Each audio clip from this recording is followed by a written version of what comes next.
Ang title ng topic ng video ko na to is I don't care about you, I care about me. Kung gusto mo maging maganda, ay di tumabi ka sa akin. Ma-boost yung confidence mo na maganda ka. Good morning! Kumusta ka na dyan? Eto, ina-update ko lang yung aking vitiligo. Eto ngayon ako. Mostly yung mga videos ko may filter. Lalong-lalo na kapag after work.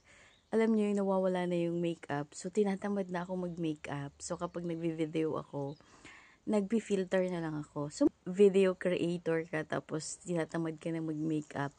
May kasamang filter. So, filter is life sa akin. Pero this time, eto na yung aking dated sa aking vitiligo. Nawawala na dito. Nagfi-fade na. So, malapit na talaga siya maging white. Ayan. So, for now, wala lang. Ini-enjoy ko lang yung aking vitiligo. Para talagang may mask ako, no? So, hindi ko na kailangan magkaroon ng mask. Kapag nag-party ako, ganito na kaagad. Automatic na. Kapag meron kang vitiligo at nadidepress ka, kang ma-depress, okay lang yan. Kasi, alam nyo, nasa isip lang talaga natin yung mga depression and anxiety. Meron ka kasing issue sa sarili mo, sa loob ng utak mo, na hindi mo ma-release, kaya ka nadidepress. Maganda din sa mga tao yung kapag galit sila, nilalabas na kaagad nila, sinasabi nila, or ini-express na kaagad nila, para hindi na pumasok sa utak nila at magstay doon ng matagal. Kasi kapag ang mga issue natin, nandiyan sa utak mo, talagang mahirap yan iwala ka. Laging nandiyan. At kapag nandiyan, tutorturin ka. So, kailangan talagang protektahan natin yung utak natin. Lalong-lalo sa beauty. Eto, pinapakita ko sa inyo yung aking vitiligo para malaman niyo na it doesn't matter to me right now kung ano yung itsura ko pagising ko. At tanggap na tanggap ko na yung aking vitiligo. Ayan. At tanggap na tanggap ko na yung aking situation. At wala namang kailangan mo magtanggap dito, kundi ako lang naman, 'di ba? Hindi rin ako affected kung ano man ang sasabihin ng mga tao sa akin. Harap kita, 'di ba? Di nakikita mo yung itsura ko. So, kung ano-ano na yung pumapasok dyan sa utak mo. Sa akin, wala. Kasi hindi ko naman nakikita yung sarili ko. Unless lang, humarap ako dito sa video, o di kaya sa salamin. So, doon ko na siya nakikita.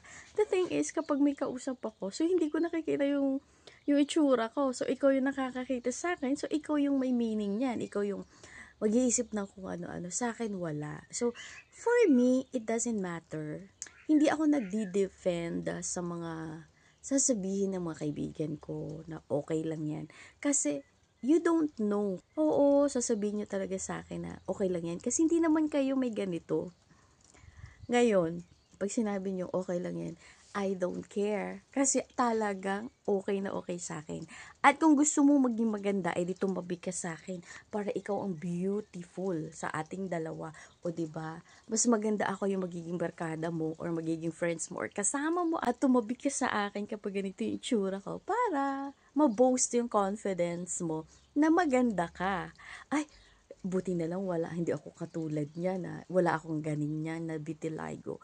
At least, maganda ako kaysa sa kanya. O, diba, natulungan pa kita. Kaya tumabi ka sa akin kapag nasa party tayo, tumabi ka sa akin para gumanda ka. It doesn't matter kung ano man yung looks ko. Minsan, lalagay ko, yung naglalagay ako ng foundation if I go to work. Kasi, syempre, yung mga tao sa shop, na dumadaan sa grocery stores, hindi naman nila alam yung story ng aking beauty, di ba? So, kailangan itago natin yan para walang ma-shock doon. Right now, my mind is so strong. Gustong mag-bash sa akin, na gustong magsabi ng kung ano-ano sa akin. Kahit sino ko pa, I will answer you back. And I don't care about what you're thinking about me. Ang title ng topic ng video ko na to is I don't care about you, I care about me. Focus ka na lang sa kung paano ka magkaroon ng kita kaysa magdrama ka pa sa buhay mo. Ganito sa mga gusto maging entrepreneurs, huwag kayong mag-focus sa mga drama sa buhay nyo. Mag-focus kayo kung paano kayo magbenta, kung paano kayo magkaroon ng income every week. Bye! Mag-duty na ako. See you again next time. Ito lang naman si Lynn Murad Vlog. Nag-i-emote. Bye!